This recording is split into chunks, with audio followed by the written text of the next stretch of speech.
Very first address of the evening.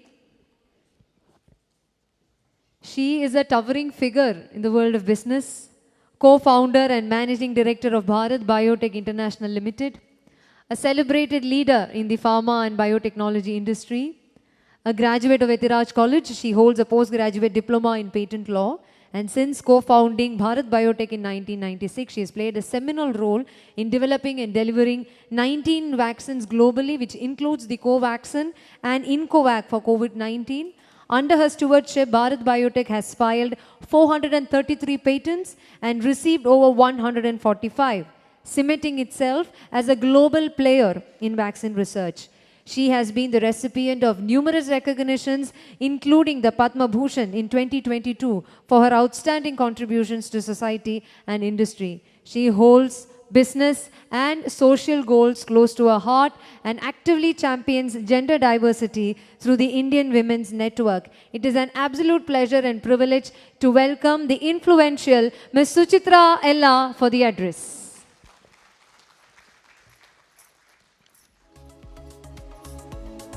Welcome.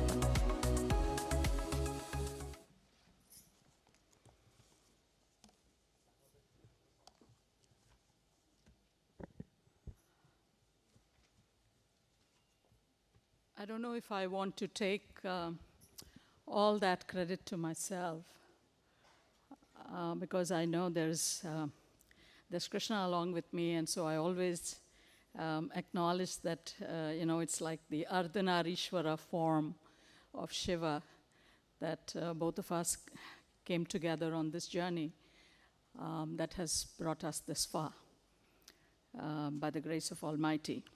And with all the well-wishers and the teams that work along with us all through these more than 2.5 decades of being in the life sciences and in the biotechnology sector. Thank you very much, TiEcon Kerala 2023. Namaskaram. I'm basically a girl from Tamil Nadu, so I grew up with a lot of cultural ethos and upbringing, thanks to my parents, and have had the pleasure of visiting Kerala as a young girl, thanks to my father, who would take us on our summer breaks to every state in the country as long as he could. So with that, few words of my background a little bit, I just wanted to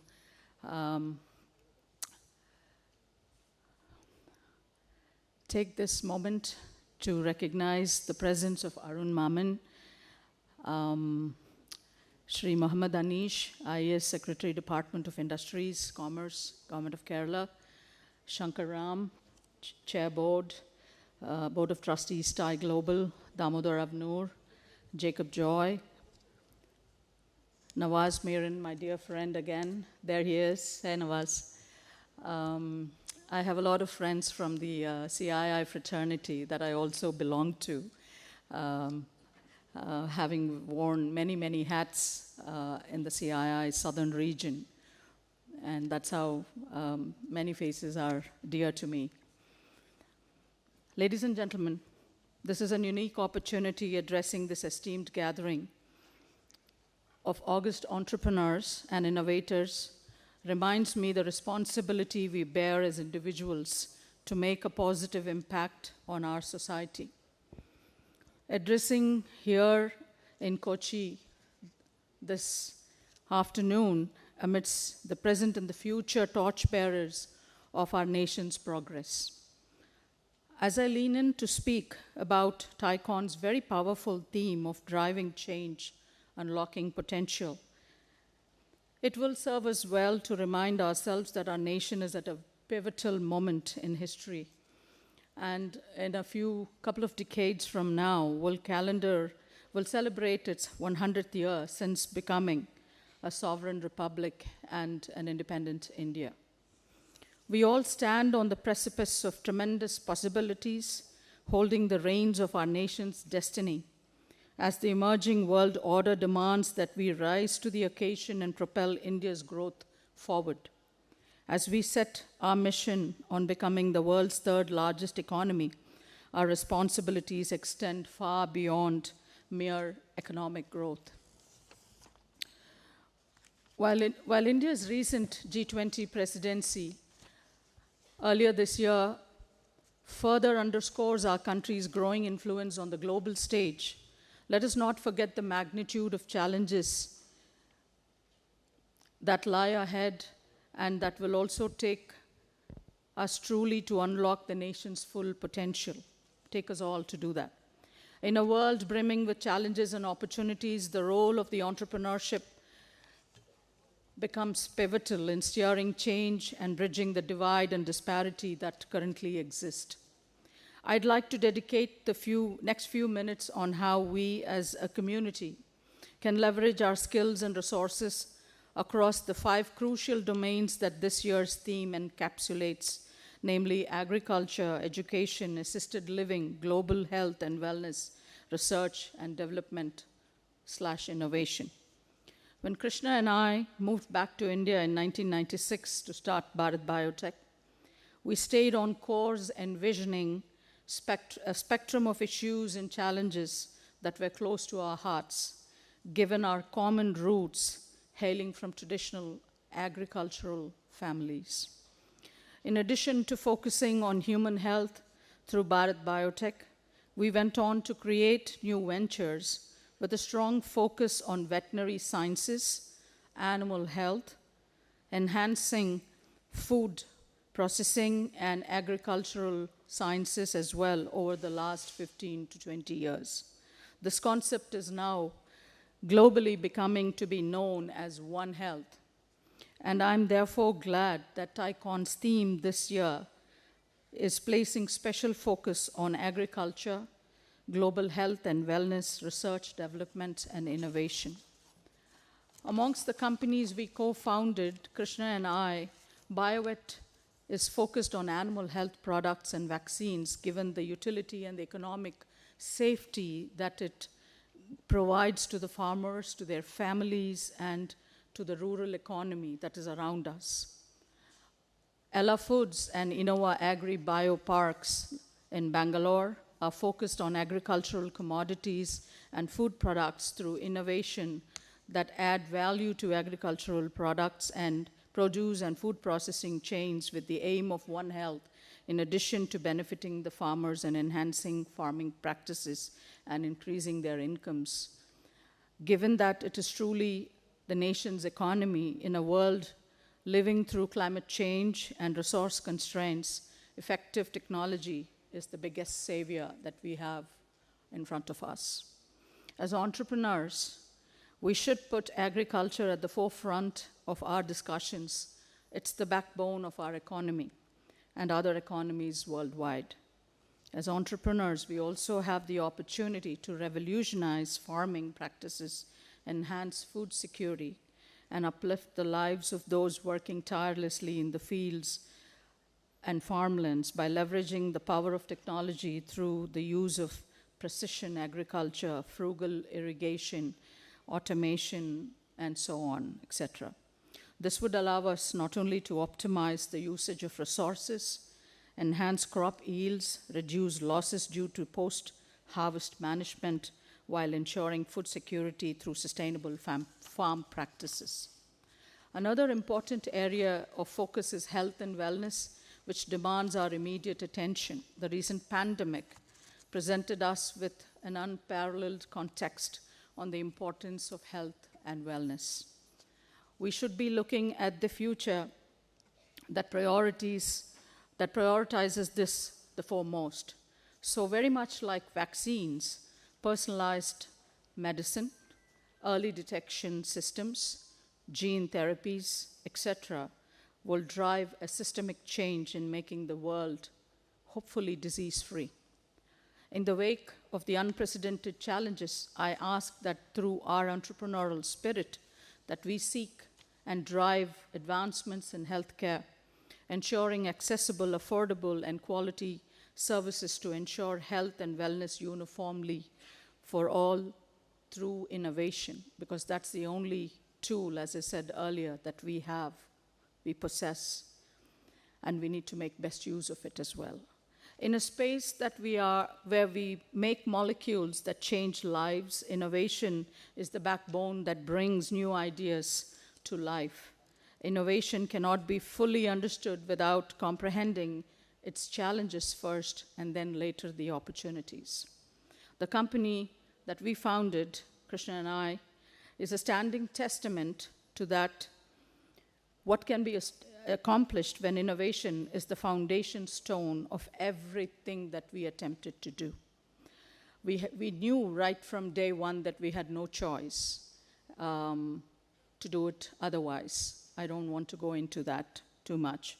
Research and development is the heartbeat of our innovation that happens on a daily basis at our facilities. Our vaccines were created with the platform technologies through our own expertise internally, emanating from diverse and robust scientific background that augment to enable and create molecules that save lives.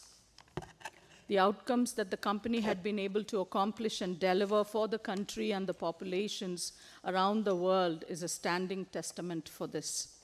Covaxin was developed alongside a multitude of other COVID-19 vaccines. I remember when COVID hit us in 2020, international journals like the New York Times and the Wall Street journals and all the other,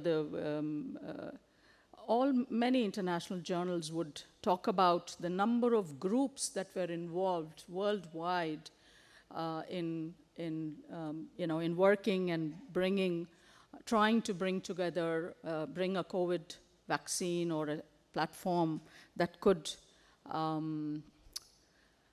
be a boon for the entire world. There were at least close to more than 200 of such institutions, academic research, industry, and of course the public sector undertakings world over. But what really worked for us in our favor was creating our own molecule, the Algel IMDG, an adjuvant, which was developed in a partnership and a collaboration with Washington University in the US. This active ingredient makes a major component which keeps the antigen stable for 6 months or more in any given bottle of vaccine. Made Covaxin develop very strong T-cell immune responses. Today, the company has an innovative world-class product portfolio of more than 19 such pediatric and adult and travelers vaccines and more than 5 biotherapeutic molecules. We are proud to state that our patents have almost crossed 400, and out of which 215 of them are actively involved in processes and products that we manufacture. Because we come from an industry which is very small. When I say small, I don't mean in numbers in the commercial sense, but I mean in terms of the number of organizations, companies, large, small, medium, Western Hemisphere, Eastern Hemisphere, wherever you go, whichever part of the world you go. We are very few in number. So there is a very strong innovation and IPR-driven model in the entire pharmaceutical and in the life sciences industry. When we start developing molecules, it is very crucial that we develop our own technology platforms and technology IPR, which needs to be there as protection when we need to cater into global markets, because we don't want to be subject to litigation either in the United States or in the UK or in any other part of the world, especially in the G7, because most of these large companies come from that part of the world. Our peer-reviewed scientific research is published in globally recognized and acknowledged journals such as Nature, Lancet, the New England Journal of Medicine, human vaccines, immunotherapeutic, the BMJ, cell press, medical virology, the list goes on and on and on. Covaxin herself had more than 20 publications to her credit in scientific and peer-reviewed journals, which is published. It's in public domain right now, and it's available for the entire world to see, which was nothing less than any of the other 4 vaccines that were developed from the other countries that came out during COVID. The company has leveraged and passed on the benefits of all this innovation in research, development, and manufacturing, and stayed true to our vision of providing safe, affordable, effective healthcare solutions.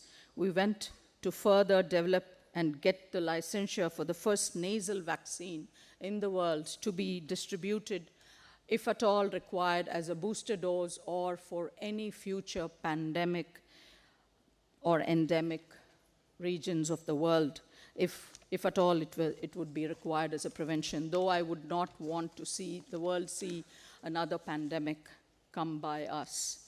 That is my personal wish that I make on a daily basis.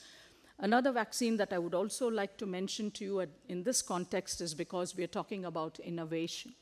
Most of these stories don't get publicly told, and because they're not very, they don't get sensationalized, or they don't attract the attention, because it's high into science and health in medical sciences and health related. And most of us in the pharmaceutical life sciences industry do not talk about our own products and do not do any kind of branding or PR, except to the doctors and to the medical fraternity and to the hospitals, because they are our first line of customers. This is Rotovac that I would like to just mention here, because it again goes back to the days of 2000, when we were a very small, nascent, young company of just less than 5 years old. I don't know if we even had I don't know what guts we had to take upon this kind of work and research and development of a new molecule. And this happened way back in 2000.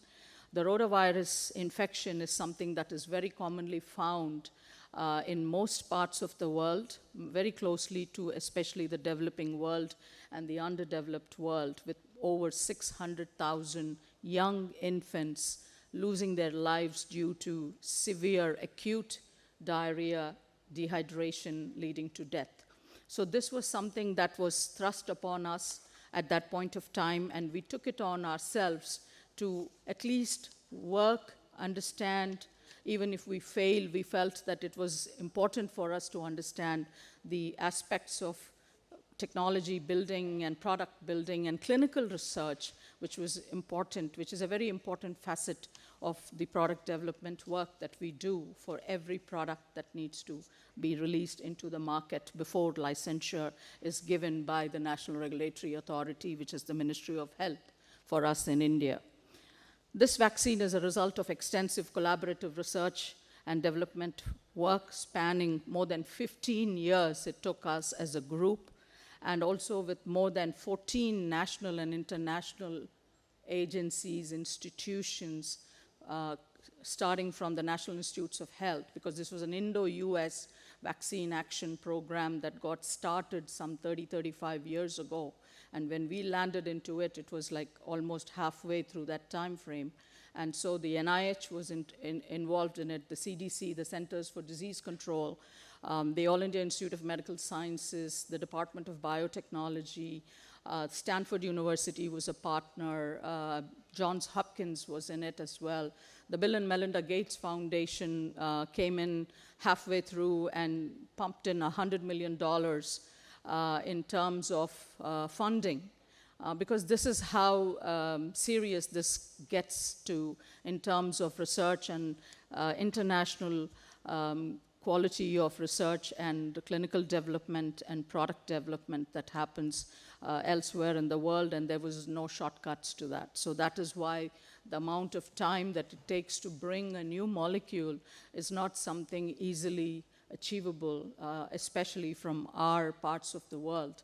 It's a 15, 20, 25, if not more, years of timelines that we are looking at, and deep, deep, deep pockets as well. We were lucky probably with the support by many of such institutions, including the Government of India as well at that point of time. The vaccine now is available, made available for just $1 a dose, which was a commitment made by us that we could demonstrate quality and technology, and also being brought about from India. India's first molecule was delivered in March 2015, and the world's third rotavirus vaccine was Rotavac. So this brought India on the center stage of developing her own technologies for areas such as that are so critical to human health and well-being. The vaccine is, of course, now available world over at the same rate for all governments to procure, for UNICEF to procure, for Gavi, for the Government of India, for any of the national immunization programs, for any of the countries that wish to procure. It is just available at $1 a dose, when probably the comparative would have been at, say, about $20 to $30 a dose for the rotavirus vaccine.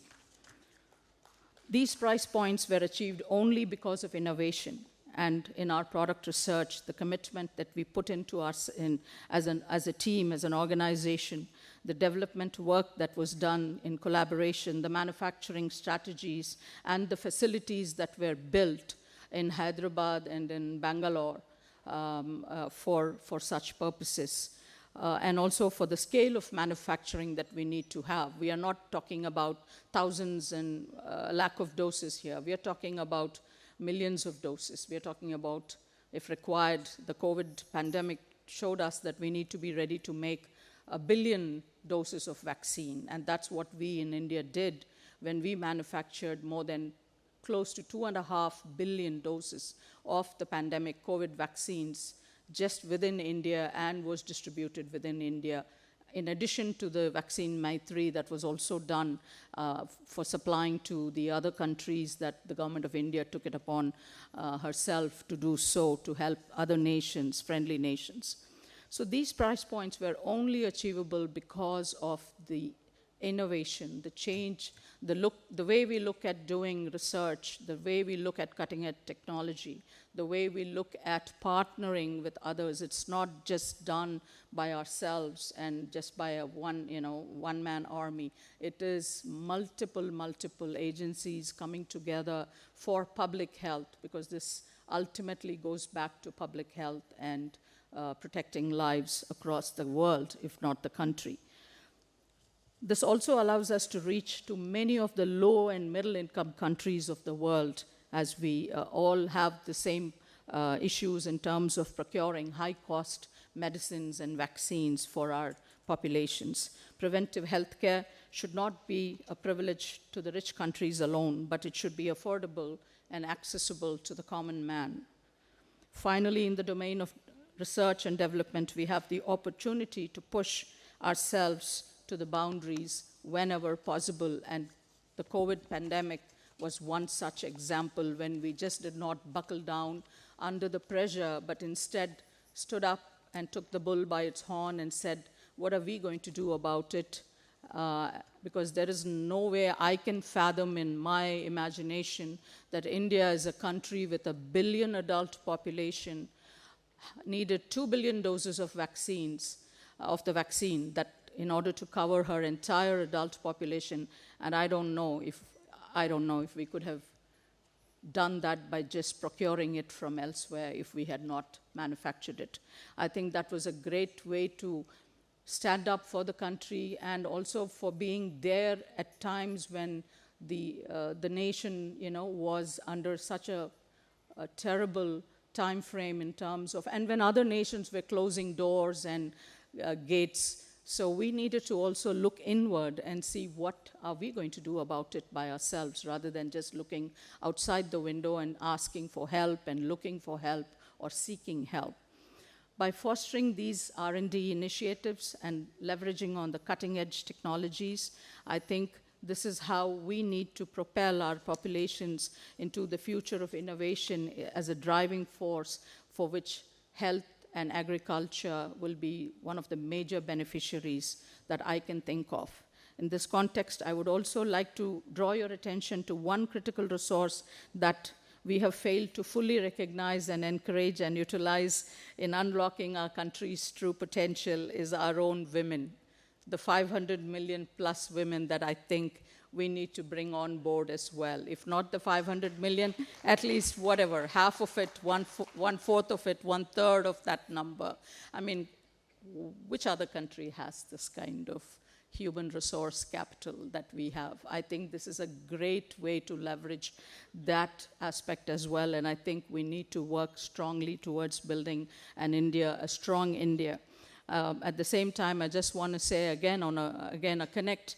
We have 300 strong women scientists and technicians at Bharat and all the other veterinary vaccine company, and they were there day in and day out when we manufactured Covaxin and when we delivered Covaxin. Nobody said, I want to go home. Nobody said, I have to go take care of my children. No one said they didn't want to come to work, because they were all physically standing there, heading various departments, technical operations and manufacturing during such stressful times. Women, of course, take a major role in whatever they are given in terms of the responsibility, and I think they can do it absolutely and equally well if given the opportunity. I think the only missing link that I can think of is that give them that opportunity, and I think they're there, they can do it.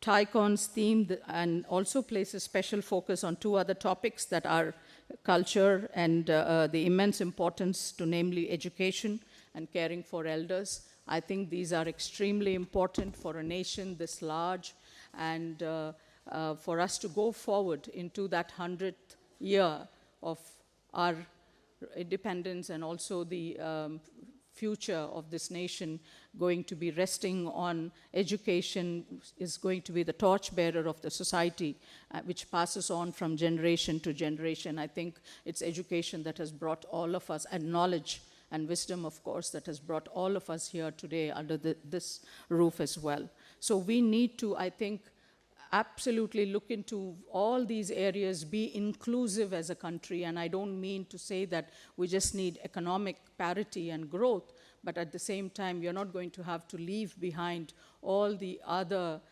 important aspects of our system that we have in this country that we need to take along with us in reaching that goal that we need to. The role of women is important because they have to be empowered, and they can come in through STEM, while validating the need to provide the right environment and encouraging more and more women to pursue their careers. I just don't want to take more time, because I know that this is a very, very important day for all of us and for all of you sitting here, but I know there are several, many ways that we all can collaborate. We need to look at innovation. We need to look at indigenous R&D. We need to look at, talk to our universities, to our academic research institutes within the country and outside of the country. And I think we need to take innovation forward. I think once we take innovation in terms of technology, then I think many of our challenges just automatically convert into opportunities for us and for the entire ecosystem that we are a part of.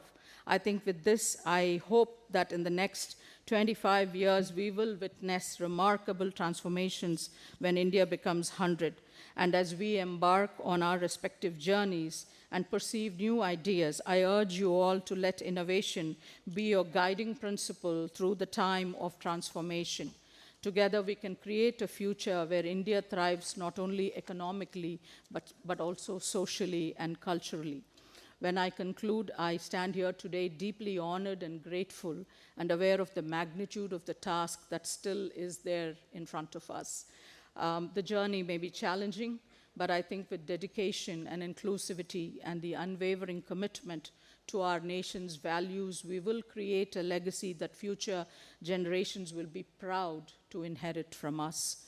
May the Indus Entrepreneurs Conclave, Kerala, be a catalyst for transformative action to develop India. Good evening. Thank you. Namaskaram.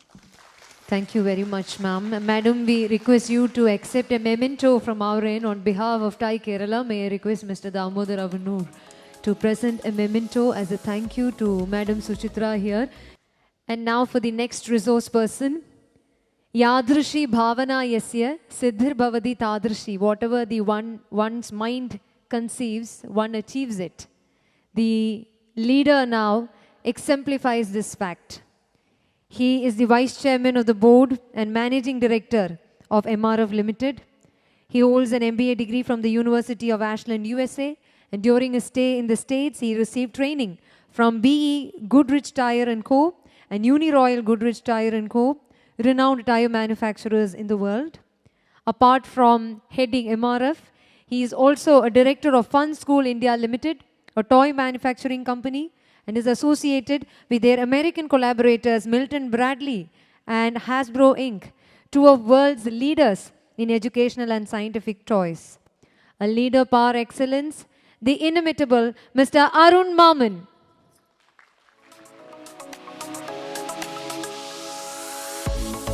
Namaste, sir. Welcome.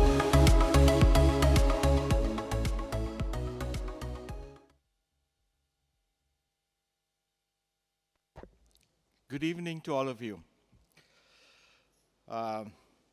Ladies and gentlemen, it is indeed a privilege to be present at the 12th edition of the TiEcon Kerala and address this wonderful audience. The topic chosen by me for today speech is a trending one based on health and wellness, and the topic is MRF in sports. Why sports, one may ask? Take a look at the facts.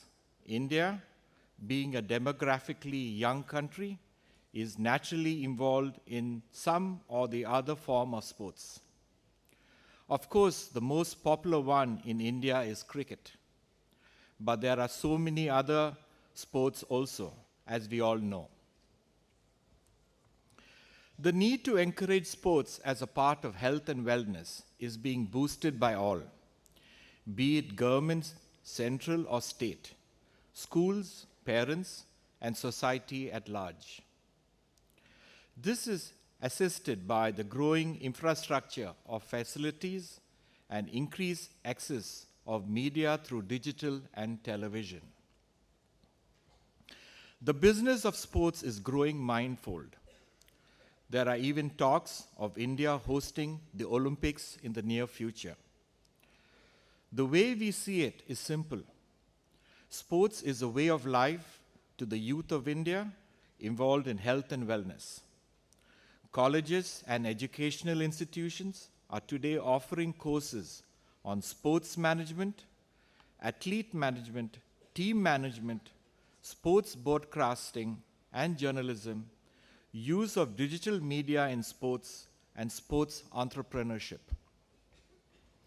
Naturally, sports itself is becoming an industry, and in this business of sports, one has to walk the path with certain guidelines and well-established principles.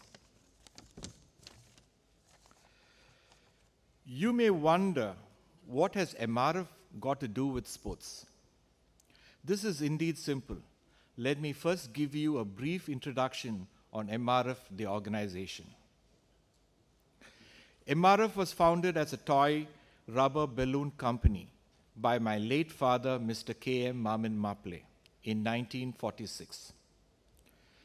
An entrepreneur in the truest sense of the word. Over the last 75 years, MRF is not only India's #1 tire company for over 3 decades, but also ranked among the top 15 global tire companies. The brand Finance UK has ranked MRF as the second strongest brand in the world in their 2023 study.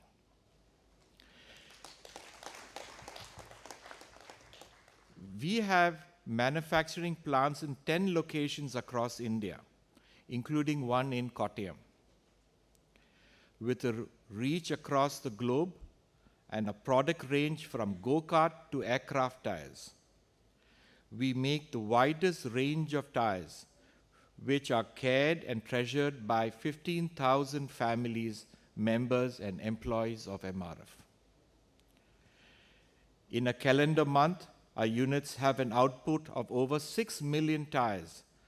Most of these are consumer-facing, and we have a wide network of trade partners all over the world. Tires that are our core business and our target customers segment is well defined, and market research shows that they are interested in sports. Hence, it is natural for us to keep a close look at this segment of sports. Within this, when we probe further, interest in cricket as a sport scores the highest.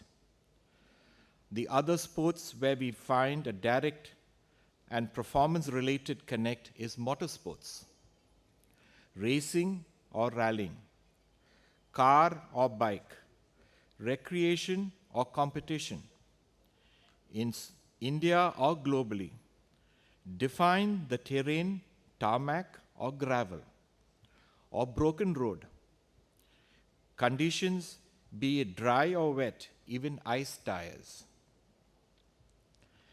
MRF has a dedicated vertical and which specifically manufactures and markets all kinds of tires. So how do you start? As an entrepreneur, you all know the first item on the checklist is knowing your customer. Who is he or she? What drives them? What are their interests? What activity or sport do they engage in the most of the time?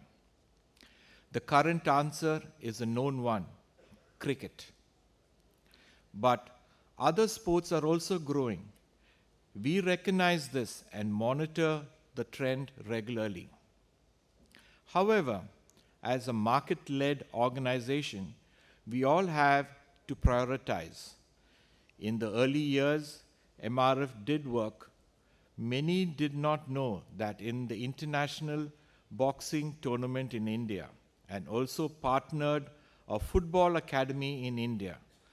We also worked with the SAF games in the 1980s. However, when it comes to spend levels, we naturally have to be prudent and go where the customer is. Hence, we have stayed on course with motorsports and cricket. The decision has helped MRF maintain its brand equity, not only among the industry participants, but also compete for the top of the mind recall with FMGC and durable brands.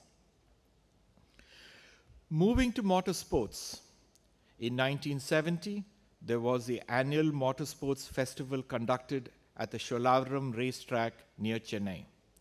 This was looked forward to by motorsports fraternity, and the public embraced this event.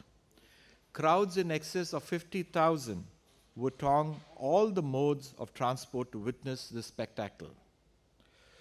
This grew to other motorsports events in Bombay, Pune, Bangalore, Calcutta, and Delhi.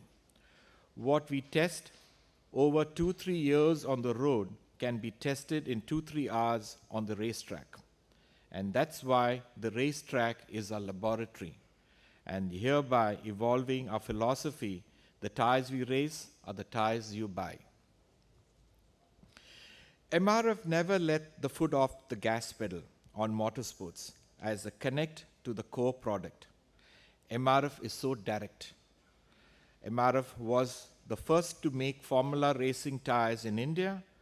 This would be imported Formula cars brought into the country for the annual races, and it was a proud moment when MRF stood tall in the first Indian company to manufacture its own Formula tires.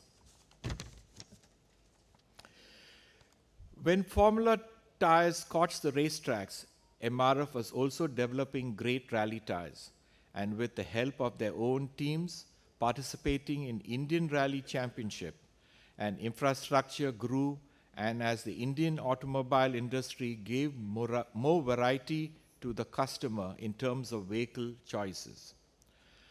Motorsports was growing green shoots of growth. MRF recognized this trend early and made product development and manufacturing investments in motorsports tires. MRF in 2012 brought the MRF Challenge, which had the Formula MRF 2000 tires built with a Dallara chassis and Renault engines initially. A 3 to 4 round international championship for young, upcoming, talented race drivers to race across international Formula One and other circuits. This series saw many young drivers come up the ranks and had a good pedigree. They included Mick Schumacher, David Newey, Petro Fittipaldi, Jamie Chadwick, and other drivers who have now graduated to even Formula One. This series was successful across tracks such as Yas Marina, Abu Dhabi, Shakir, Bahrain, Budh International India, Qatar, and the final round at the Madras International Circuit, India. As MRF was always the pioneer in motorsports, even bringing international drivers to India, it was a matter of time before MRF went international. The first foray was into the Asia zone of the Asia Pacific Rally Championship before entering the main Asia Pacific Rally Championship, APRC itself. 9 APRC titles later, MRF was a force to reckon with in the rally arena. Today, MRF supports all segments from student formula to professional racers by manufacturing world-class competition tires, which they are not easily sourceable. When international drivers use the products, they recognize the quality and appreciate this for use in their own countries. Today, MRF develops its products in India, manufactures in India, and sells it all over the world. The quality and performance is recognized in Europe also, in the home ground of international competitors. MRF is winning tires 2 years in a row in 2022. We won the European Rally Championship, and the last week in Baku, Azerbaijan, the award for 2023 was won and presented to Team MRF.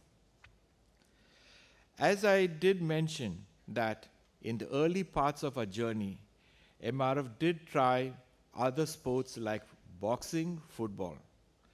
Many may only remember cricket because today, but MRF made foray into other sports. Sports like athletics, like wrestlings, kabaddi, where the connect with muscle is strong and also considered. However, when you need to respect what the customer wants, when it is best to follow their requirements as a customer-centric organization.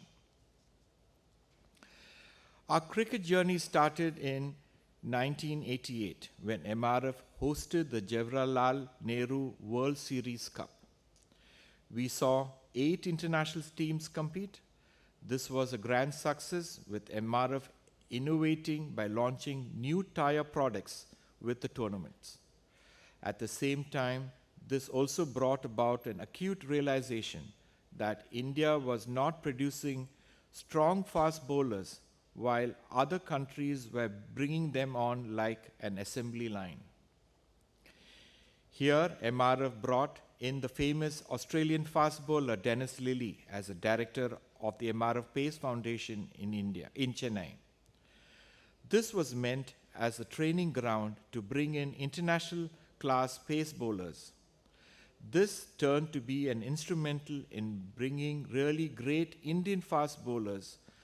Over time, this initiation spread to develop fast bowlers not only in India but also internationally. Now, Mr. Glenn McGrath is the head. India is a country which cricket is nothing short of a religion. Hence, to innovate, MRF was the first company to get its brand on the cricket bat. Its brand ambassadors were always the greats of the game, a few of them being Sunil Gavaskar, Sachin Tendulkar, Brian Lara, Steve Waugh, A.B. de Villiers, and the current great Indian batsman Virat Kohli. The brand ambassadors are chosen after a well-thought-out process. The kits they use, the bats, the gloves, the batting guards, pads they wear are available through our sports goods division. The very same products are sold in several countries: USA, Europe, Australia, New Zealand, and to name a few. Similar to our core products, the brand MRF is now global, and it is aspirational. I am not sure how many of you saw this picture in the Diwali day. Our respected External Affairs Minister, Mr. J. Shankar, presented the MRF bat with a brand ambassador's autograph to none other than the Prime Minister of UK in 10 Downing Street. The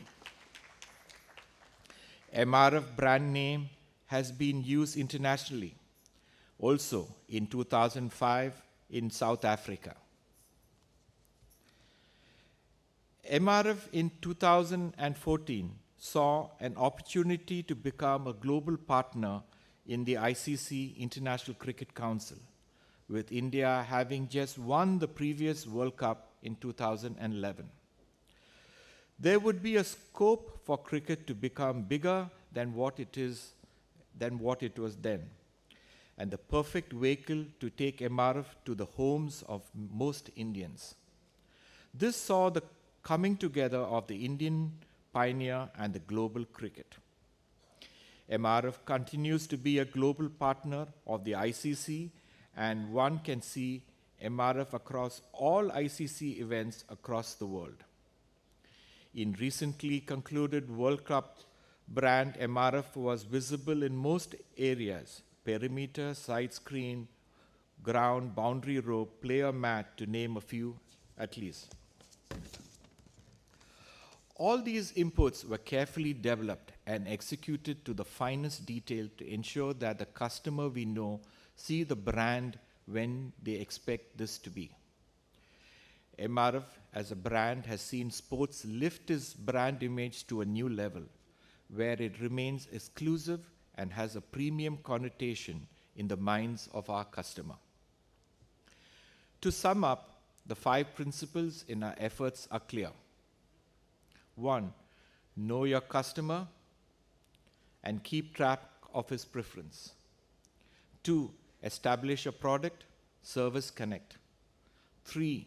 Stay on course, be patient. 4. Plan, monitor, and implement all your inputs. And 5. Be innovative. All of us at Team MRF are committed to the strategy, and when we work hard to something we love, then there is a passion in what we do. Of course, as you all can see, results automatically flow. Thank you, and wish you all the very best for the new year ahead. Thank you. Thank you, sir. May I request Mr. Jacob Joy to present a memento. And our next speaker, a distinguished IAS officer who currently serves as the Principal Secretary of the Health and the Department of Industries and Commerce in Kerala. He has played prominent roles in the district administrations, has held several key managerial positions, including for that of the Kochi Smart City. The e-governance initiatives undertaken by him have won him several laurels. He helmed ambitious projects, including the expansion of Kochi Metro Rail and realizing Asia's very first water metro. A versatile leader who has contributed extensively to integrated city development. It is an absolute honor to invite the very proficient Shri Mohammed Hanish IAS. Namaskaram.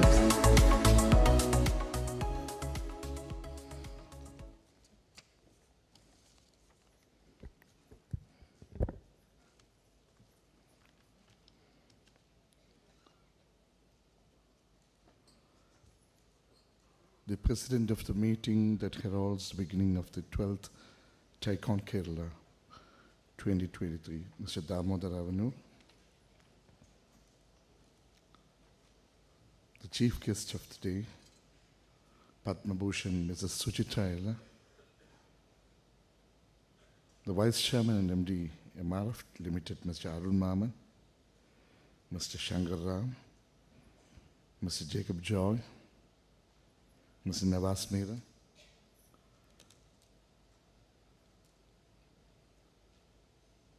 Mr. Vivek Govt,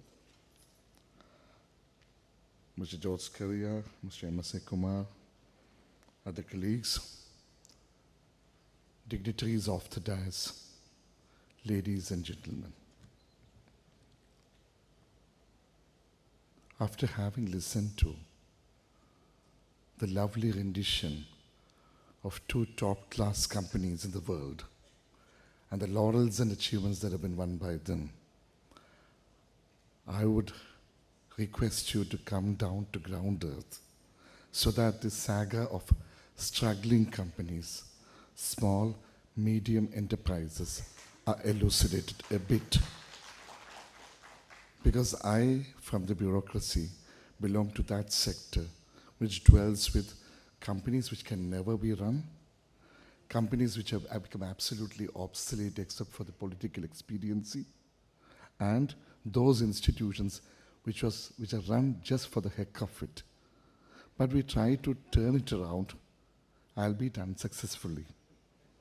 With these confessions, I should really go on to the kind of efforts that nations take, states take, societies evolve in terms of the value systems that should be created in the realm of trade, commerce, and industry, as well as the adjunct sectors of health, social service, social welfare, and education as well.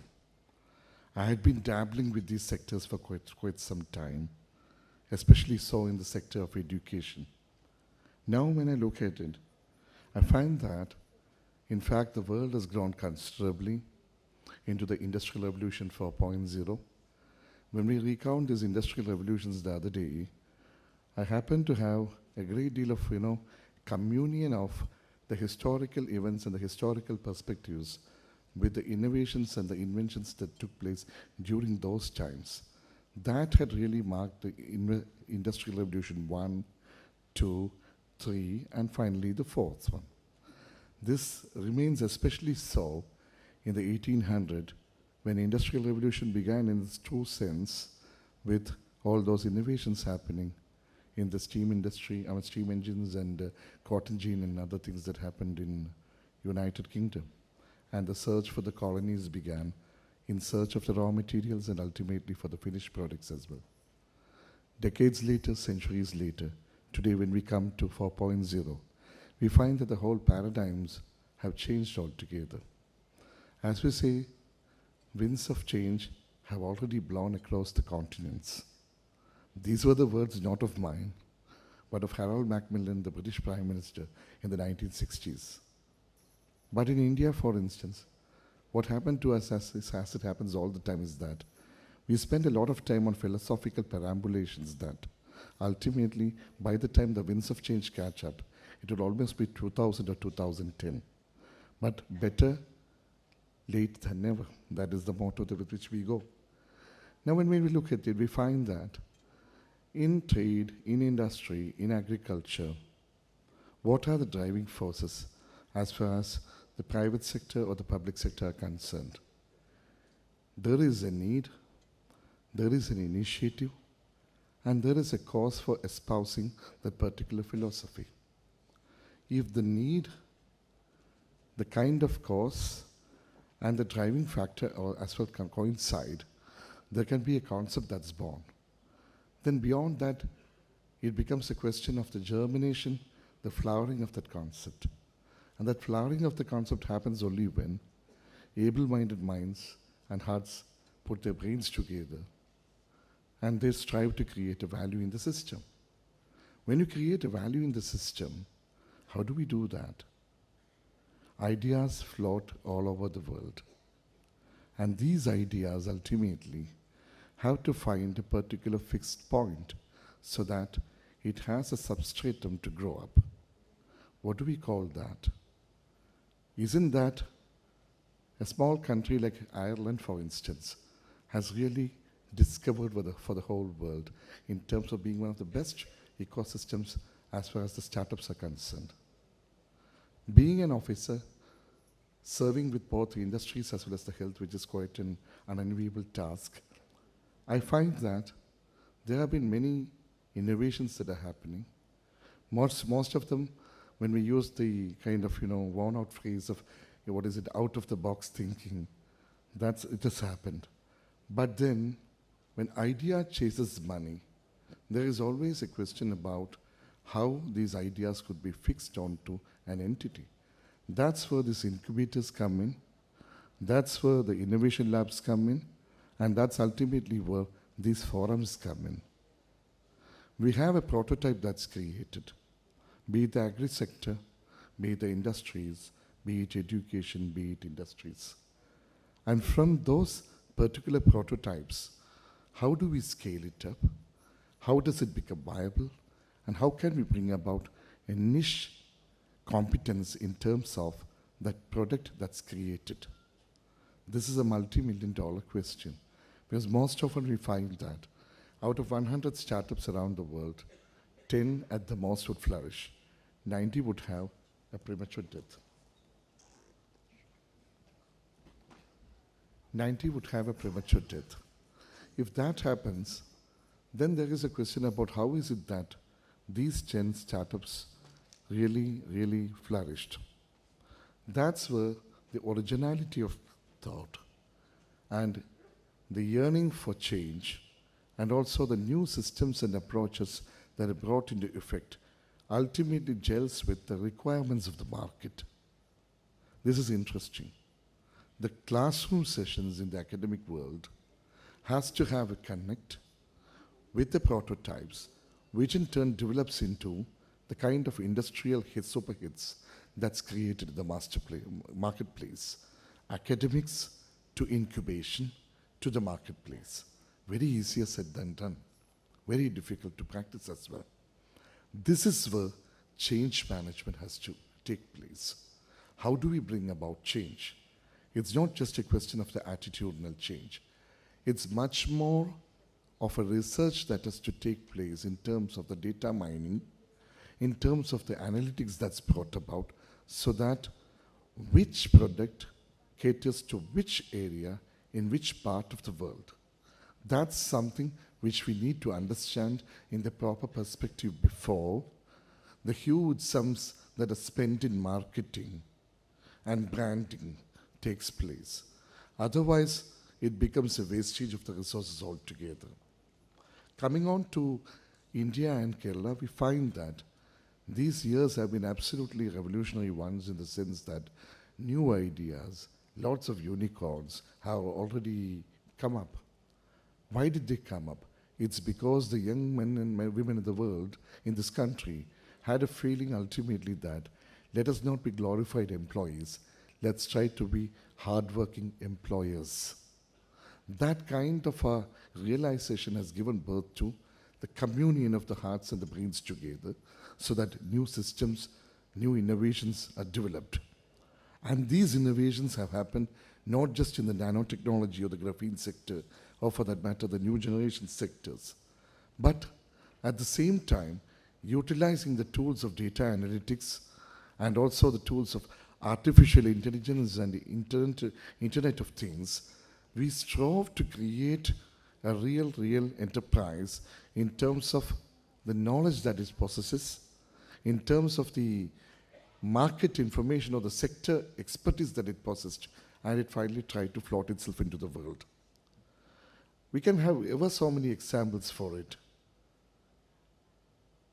A small enterprise which starts off in a car garage in Bangalore today becomes one of the IT giants. You know the story quite well. But there is something interesting to it. As a Chinese philosopher, Confucius remarked, and I keep quoting it all the time, our glory greatest glory is not in never failing, but in rising every time we fail.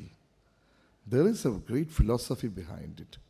Failures have been much more critical to success than success had been to success.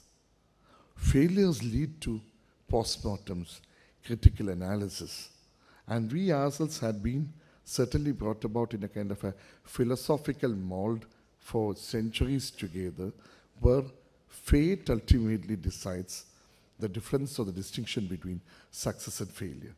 If somebody fails, we say that it is his fate or niyoga. And if somebody succeeds, you say that it's very much written on his forehead. That's quite interesting. And then when we try to really find solace in the philosophical speculations that we have all the time, you are losing on the innovation and the yearning and the yearning for realizing your own potential. Ultimately, at the end of the journey, it's been something like 50% or 40% of the intrinsic potential that's realized by a human being. If at all we could cross over 50 to 60 or 70, I think such extraordinary situations are created. We have had lots of interesting things coming in: nanotechnology, graphene technology, biotech, pharmaceuticals, medical devices, Ayurveda, and so on and so forth. Something very interesting about all this had been that they had all been brought in by, not by conventional thinking, but by absolutely innovative practices. Now, it calls for leaner, meaner production systems. It calls for newer systems in terms of the marketing, and it calls for niche area expertise as well. This is where Asian countries have been doing exceedingly well, especially in the agri sector. Niche area marketing and niche products have become the order of the day. Beyond being a kind of a generalistic player in the market, we are striving to create such value additions everywhere. Quite so that a state like Kerala had produced 23 micro small units which collaborated and contributed substantially towards the success of the Chandrayaan mission, which many of us, even today, have reluctance to accept as well. Is it that the kind of native success doesn't enthuse us? And is it that when we always look beyond the seas, beyond the mountains, we strive to find a great deal of value in terms of the success stories over there? At the same time, we kind of look down upon the successes of the nativity. That's something which we need to assess as well. And coming on to the state of Kerala, the new industrial policy has been put in place with the very clear pillars of entrepreneurship promotion, technology being brought in, and a greater deal of accountability being brought into the system. And a lot of sectors have been identified as well. The pharma sector, marine sector, defense, aerospace, agri have been sectors which have been really given the push in terms of the promotion. Along with it, when we look at the whole world, we find that artificial intelligence, of course, has come in. Robotics and automation based on that have also become the order of the day, and Internet of Things as well. But with these contraptions in place, can we think about an absolute success story? We cannot. That's where we find that all these innovations, all these inventions of the recent times happen to be handmaidens, or rather tools in the hands of absolutely innovative and imaginative individuals. This calls for a transformation in terms of the ideals of education.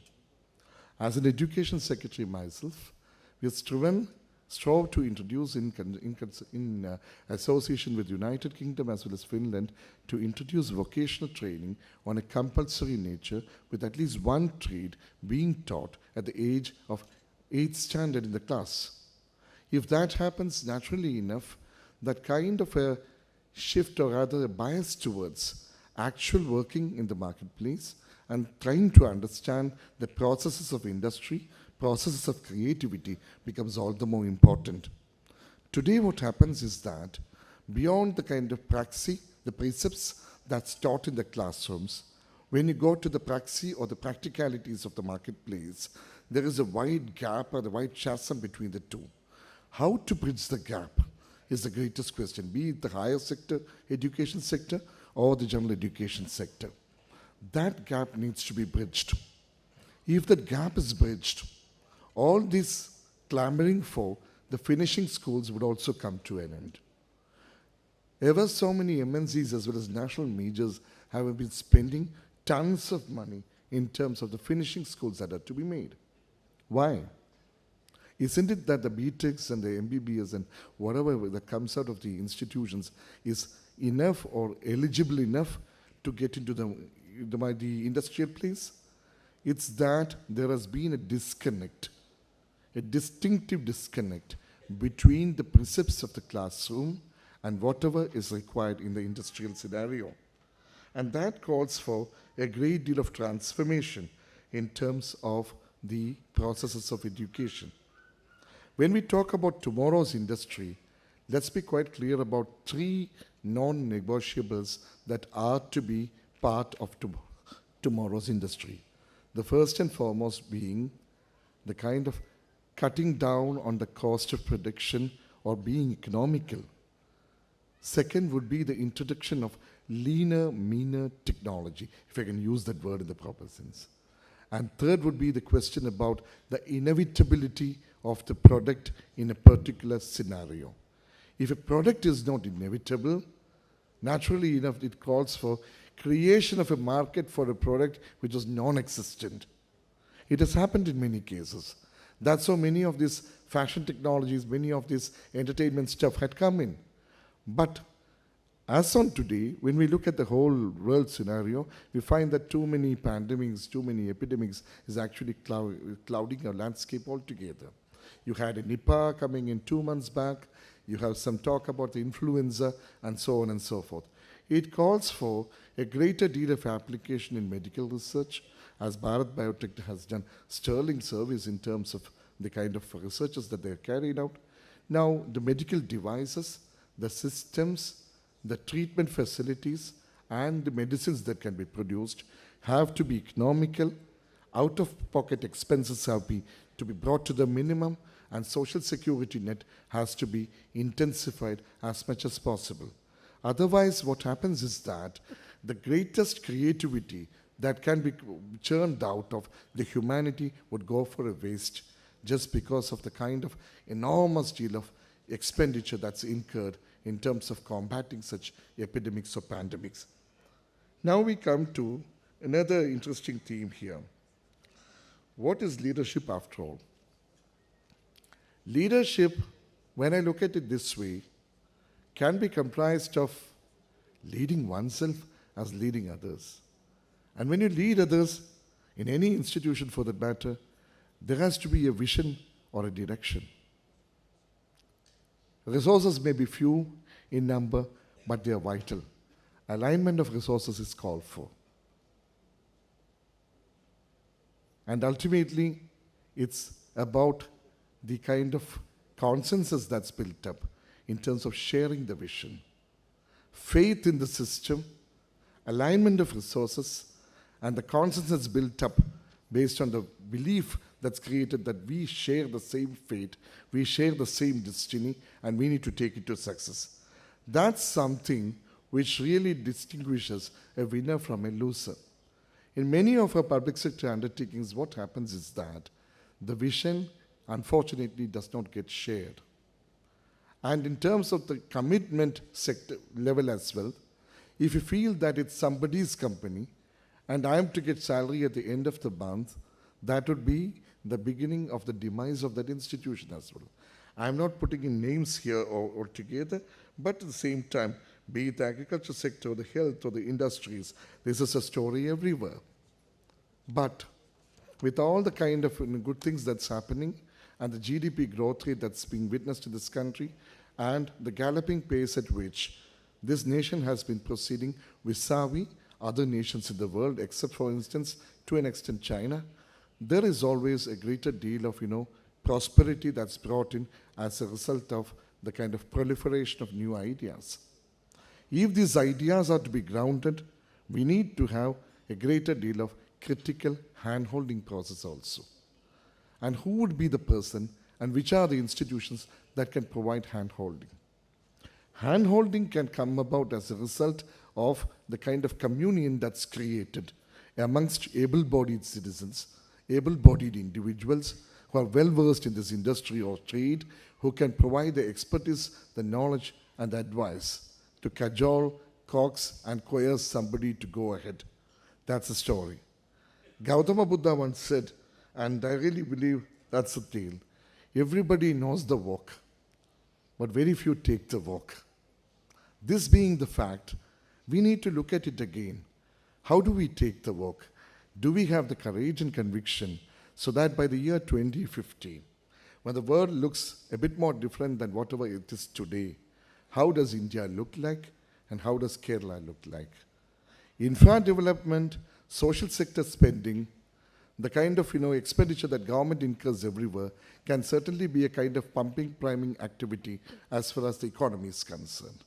But then the catalytic change can be brought about only by private enterprise. That's for sure. That being the case, do we have huge institutions created based on the worn-out shibboleths of the past? Or do we go in for new theories and new sciences that's to be brought about? This is a question which we need to answer. TiEcon has definitely done a great deal of work in this regard, and I should also share with you that for decades together, many of our industrialists located in the industrial areas, development plots, industrial estates across the state of Kerala have been clamoring for flexibility in terms of the transfer of the land, flexibility in terms of the ownership change and activity change. Thankfully, the government of Kerala had taken the decision on 6th of this month, and the gazette would be out today or tomorrow with regard to the kind of tremendous flexibility that's been brought about by the micro, especially which really benefits the micro, small, and medium enterprises in a major way. But we need to go further. We have a land policy in place which dates back to the 1960s, which speaks about 5 crops: cashew, rubber, and so on and so forth. How much of viability do you have in terms of the cultivation that we can have? And do we go ahead or not? So 2 particular strands of significant thought have been generated already, and I'm really continuing with the journey. At least 15 odd crops, exotic fruits, are sought to be brought in the list of the crops which are to be branded as plantation crops. Now, if that happens, naturally enough, the whole landscape gets changed altogether. The viability, the economic sustainability of the plantation sector can be significantly enhanced. It's still in the thought process. Let us not consider it as final. It will go through many hurdles as well. But at the same time, there is a favorable air that's created over here. Then there is a question about the 5% land that has been kept apart for allied activity. What is the meaning of allied activity? As it always happens in government legalese, it is always kept ambiguous. Because ambiguity can definitely lead to lots of reflections, thought process, and deviations to the left and the right, to the center together. So to put at risk this ambiguity, the scope of activity needs to be enhanced in this 5% of land so that greater productivity is brought about. Tomorrow you cannot ask somebody, or today you cannot ask somebody to bring in money from Mumbai or Delhi or United States of America to sustain and keep flourishing a tea garden situated somewhere over here. That money which is required for sustaining, augmenting, and enhancing the quality of the tea garden has to be created from within the system, has to be created from within. For that, we need to have more revenue streams being generated. These revenue streams can be generated with absolute eco-concepts in mind, without in any way endangering the ecological balance as well. Our problem has always been that We always have extreme thinkings, I mean, shrouding or rather completely covering up our kind of debating space. The 9 o'clock channel in the TV channel discussions, the 10 o'clock channel discussions have vitiated the atmosphere so much to that effect that anybody who is a moderate is not required by the TV channels. Because the TRP ratings can go up only if somebody really shouts. So that has become a major, major problem.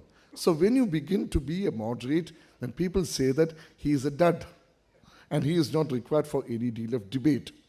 But scientific thinking, rational thinking, and a great deal of logical thought process are the needs of the hour.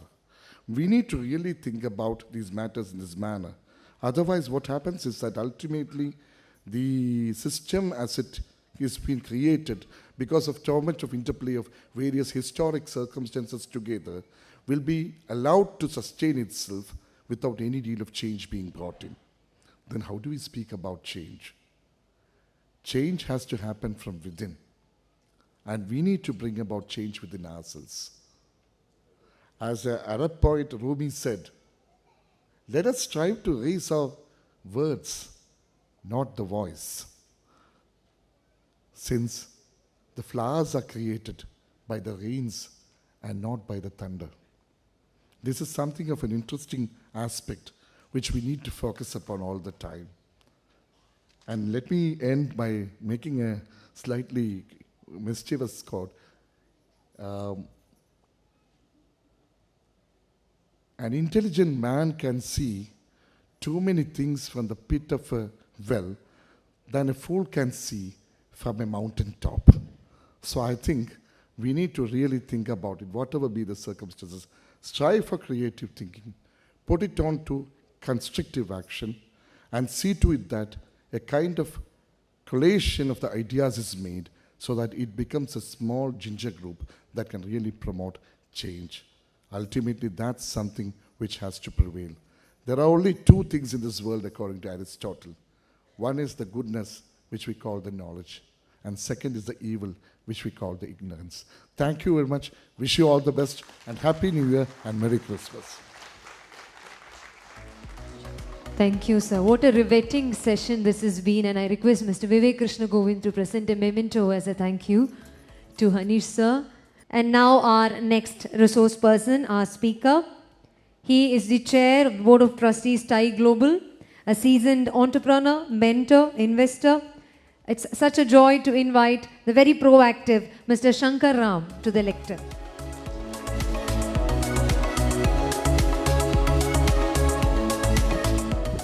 Good evening, ladies and gentlemen. It's nice to see so many of you on a Friday, late Friday evening. Thank you for being here. On behalf of the Board of Trustees of TiE Global, I'd like to invite each and every one of you for today's event. Today's event actually, it's the TiEcon 2023, Kerala 2023, is not an event. It's a gathering of, it symbolizes a force that brings together what collaboration, innovation, and growth.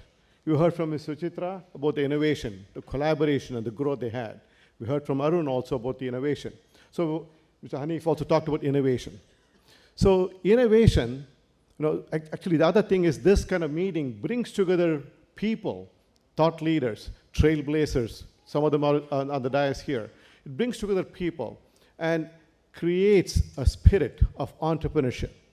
That's something really great. What is entrepreneurship? Now, what does entrepreneurship do? Entrepreneurs are innovators.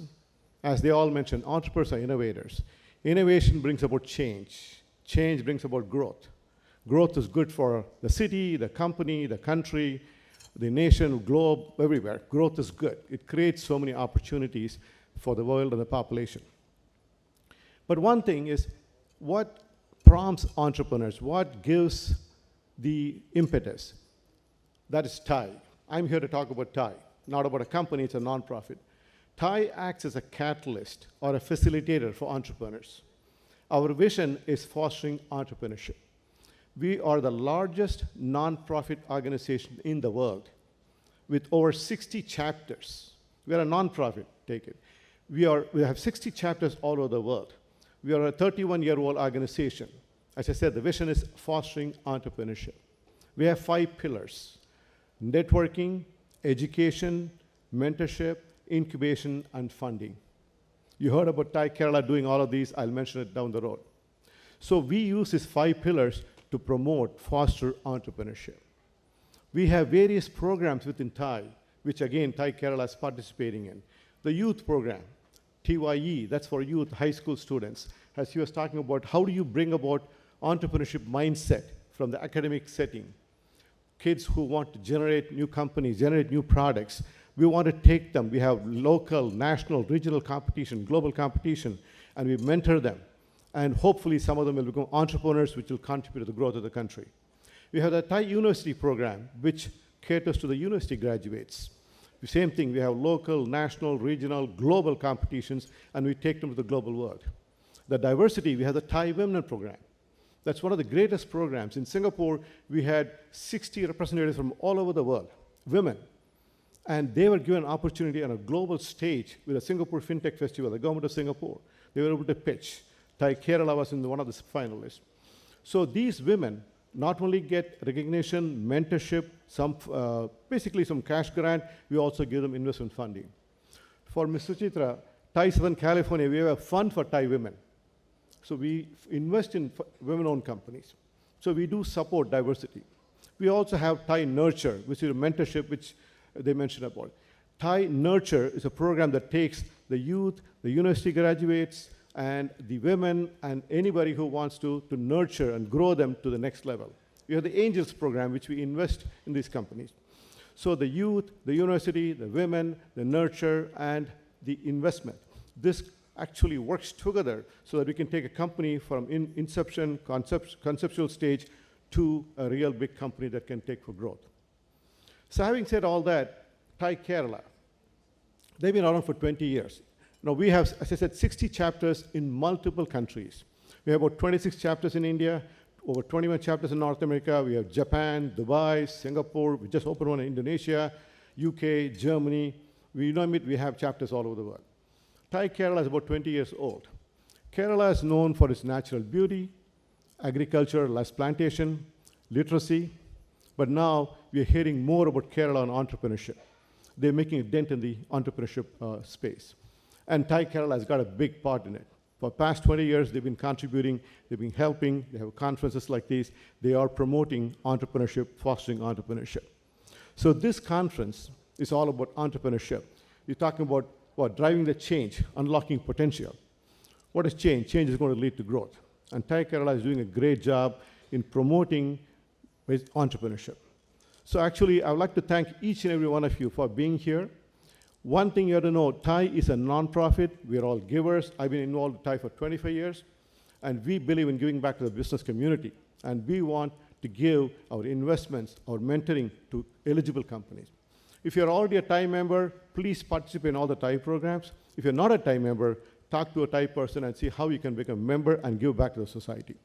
Okay? Thank you all for being here. Thanks for giving me this opportunity. And please enjoy. Tomorrow is going to be a lot of fun fact programs. Please enjoy. Thank you so much. Thank you, sir. May I request Mr. Vinay to present a memento to sir.